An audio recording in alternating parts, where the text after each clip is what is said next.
There comes a moment in every man's life when the world grows silent and his mind grows loud. A moment when he stands between who he are and who he could become. No applause, no witnesses, only the quiet war inside him, where fear tightens its grip, ego claws for control, and destiny watches with ancient patience. The warriors of Bushido understood this deeper than anyone. They believed a man becomes unbeatable not by conquering others, but by subduing the storms that rise within his own spirit. To them, true strength was not violent. True strength was disciplined. It came from silence so deep it could calm a trembling heartbeat, from presence so sharp it could slice through panic, from self-mastery so complete that no insult, no setback, no enemy could unbalance the soul. This is the story of Riku, a young man who fought everyone except himself. Anger ruled him, pride weakened him, fear hollowed him, and beneath it all lived a boy desperate to prove he was strong. And this is the story of Master Gensho, the old swordsman who saw through the noise, through the rage, through the trembling spirit hiding beneath Riku's armor, and offered him a different path. Not a path of fighting, not a path of victory, a path of inner conquest, discipline, presence, and the ancient systems of Bushido.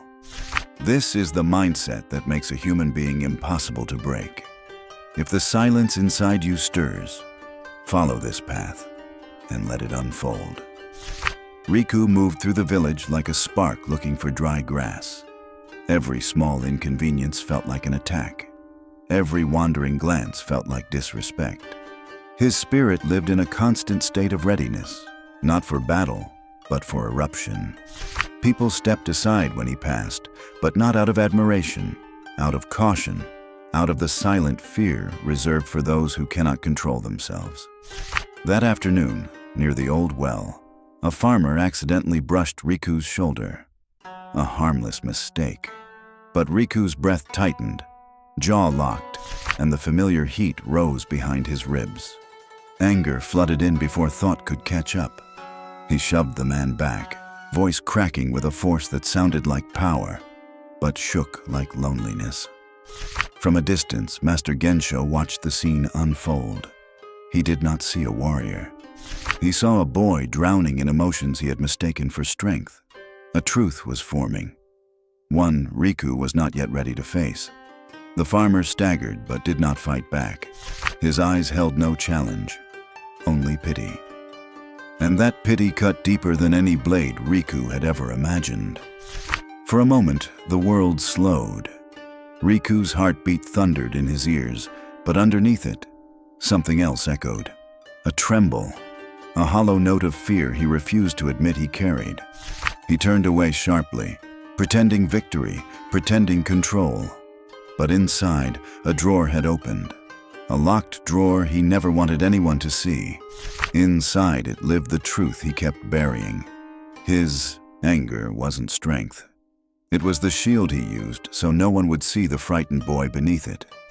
Master Gensho stepped closer, feet silent on the dirt. He didn't intervene, didn't lecture, didn't judge.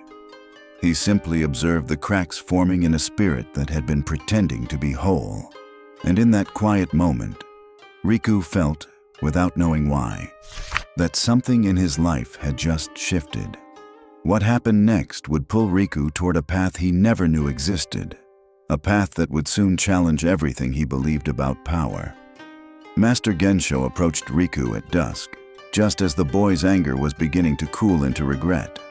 He didn't scold him. He simply said, "Walk with me," and began moving toward the forest, a place the villagers treated like a sacred threshold. The ancient cedar trees rose like pillars of an old temple, their bark carved by wind and centuries. Riku followed reluctantly, each step echoing louder in his mind than on the earth beneath him. They walked without speaking. Not a word, not even a glance. The silence grew heavy, pressing against Riku's chest like an invisible hand. He tried to distract himself, to think of excuses, victories, insults, anything to fill the void. But the quiet swallowed every thought. His breath grew louder. His heartbeat became a drum. And beneath it, he felt a faint tremor, a truth he had always outrun. Only then did Gensho stop.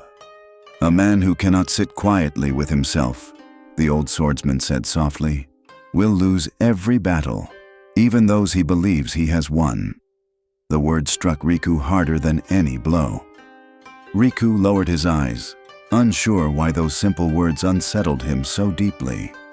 Gensho turned and continued walking until they reached a clearing where the moonlight spilled across the ground like a polished blade. There, the old swordsman sat down, slowly, intentionally, and pointed for Riku to do the same. Again, silence. But this time, it felt different. There was no crowd, no confrontation, no one to impress or intimidate. Just breath, wind, and the soft creaking of cedar branches above them. Riku's mind fidgeted. Thoughts collided. Regrets flickered like burned edges of an old ledger he wished he could rewrite. The longer he sat, the more he felt exposed, as if the forest could see the cracks in his spirit he kept hidden from people. Gensho finally spoke, voice steady as stone. "Presence is the first blade a warrior must sharpen. A distracted mind cuts nothing." Riku didn't fully understand, but something inside him shifted, quietly, unmistakably, like a drawer opening to reveal an unsettling truth he could no longer ignore. What Gensho revealed next would force Riku to confront enemies far more dangerous than any man in the village. The next morning, Master Gensho led Riku to a shaded ridge overlooking the valley. No sword, no training stance, only the wind and the weight of unspoken truth. "Every young warrior believes his enemies stand before him," Gensho said, tracing a line in the dirt with a thin red thread he carried. "But the real enemies live here." He tapped Riku's chest. Riku frowned. He expected names, techniques, forms. But instead, the old master spoke of things Riku had spent years avoiding. Fear that tightened his breath when life shifted unexpectedly. Ego that forced him to pretend he was unbreakable. Desire for validation that made him react before thinking. A strange memory flashed, the day his father left. A burned ledger of promises never kept. A locked drawer in his heart he never opened again. It rose without warning, and Riku felt exposed beneath the sky. Gensho watched him carefully. "Your spirit trembles because it has not yet been trained." Riku didn't argue. Something in him knew. This battle would cut deeper than any blade. Master Gensho lifted the red thread and tied it loosely around Riku's wrist. "This thread," he said, "is the mind of an untrained warrior, pulled by fear, snapped by ego, tangled by desire." Riku felt a sting of recognition, how easily his emotions jerked him from one reaction to another, how quickly he mistook movement for mastery. Gensho continued, "When a man does not master these forces, he is controlled by them. His life becomes a duel he keeps losing, to himself." The words struck something raw. Memories flickered again. Moments when Riku acted strong only to feel empty afterward. Moments when he performed confidence to avoid admitting he was afraid. The emotional drawer inside him creaked open wider. He didn't want Gensho to see the frightened boy inside, but the silence of the ridge revealed everything. "The greatest battles," Gensho said, "are fought without witnesses. Win those, and no enemy outside can defeat you." Riku looked down at the thread, feeling its weight, its fragility, its truth. What Gensho taught next would challenge not just Riku's emotions, but the very structure of his days, his habits, and his understanding of strength. Riku expected sword drills, footwork, combat stances. Instead, Master Gensho woke him before sunrise and led him to the river, a narrow stream cold enough to sting bone. "Step in," Gensho ordered. Riku hesitated. The water looked like silver glass, beautiful and cruel, but he obeyed. The shock hit him like a blade. His breath broke, his chest tightened, his instincts screamed to escape, but Gensho simply watched, unmoving. "This is your first ritual," the old master said. "Cold strips away illusions. It shows you the truth beneath your reactions." When Riku emerged shivering, Gensho handed him a wooden staff. "Now hold this posture, stillness, no movement." Minutes felt like hours. His muscles trembled, thoughts scattered, yet something inside him sharpened, a strange clarity born from discomfort. "This," Gensho whispered, "is how a warrior begins." Riku didn't know it yet, but these simple rituals would break him open and rebuild him from the inside out. By midday, Riku understood that Bushido training was nothing like he imagined. There were no battles to win, only patterns to endure. Gensho made him repeat the same movement, a slow arc of the staff, hundreds of times. At first it felt pointless, then it felt painful. Then, strangely, it began to feel cleansing, as if each repetition scrubbed away a layer of chaos inside him. "Ritual is a mirror," Gensho said. "It shows you who you are when nothing changes except your breath." As the days passed, Riku noticed subtle shifts. He snapped less. He listened more. The red thread on his wrist no longer tugged him toward impulsive reactions. Even the village sensed something different, a calmness forming where volatility once lived. One evening, after hours of breathwork at dusk, Riku felt a quiet strength settling in his bones. Not the loud, reactive force he once mistook for power, but a rooted presence that surprised him with its stillness. Yet Gensho had not revealed the final test, the moment that would determine whether Riku's new strength was discipline or just another illusion waiting to crack. The test came on a quiet evening, the kind of evening that usually passes unnoticed until destiny hides something inside it. Riku was returning from training when he saw a familiar scene unfolding near the marketplace. The same farmer he once shoved, the same crowded tension, the same rising heat inside his chest. But this time, something else stirred. A memory of cold water, silent forests, moonlit breathwork. The rituals had carved space inside him, space wide enough to hold the storm without becoming it. The farmer confronted another villager, voices sharp, emotions tangled.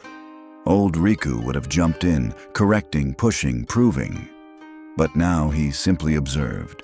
He noticed his heartbeat, steady, his breath controlled, his thoughts no longer trembling like a cracked cross forced to stand. Then the old wound triggered. A sudden flash of his father walking away, the burned ledger of promises Riku still carried in his ribs. The pain rose, but didn't control him. For the first time, Riku didn't fight the emotion. He faced it, and the storm obeyed. Riku stepped toward the men, but not with force, with presence.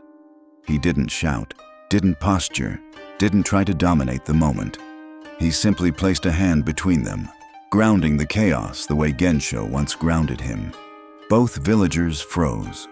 Something in Riku's eyes was different, not fire, but depth, not threat, but certainty. They backed away, confused by the calm strength of a man they once feared for the wrong reasons. Inside, Riku felt the shift fully. He no longer needed to win, no longer needed to protect an ego made of cracked armor and old fears. He had become unshakable because he finally understood the Bushido paradox. You become unbeatable the moment you stop fearing loss. Loss of pride, loss of image, loss of control. For a warrior rooted in presence, nothing real can be taken, and nothing false needs defending. When Riku returned to the ridge, Master Gensho was waiting, as if he already knew. "You met the enemy," he said, "and this time, you didn't let him wear your face." Riku bowed, not out of obedience, but out of awakening. Yet, in the stillness of that moment, Riku sensed something unsettling, that mastering oneself is only the beginning. And the deeper battles of spirit were still waiting beyond the horizon.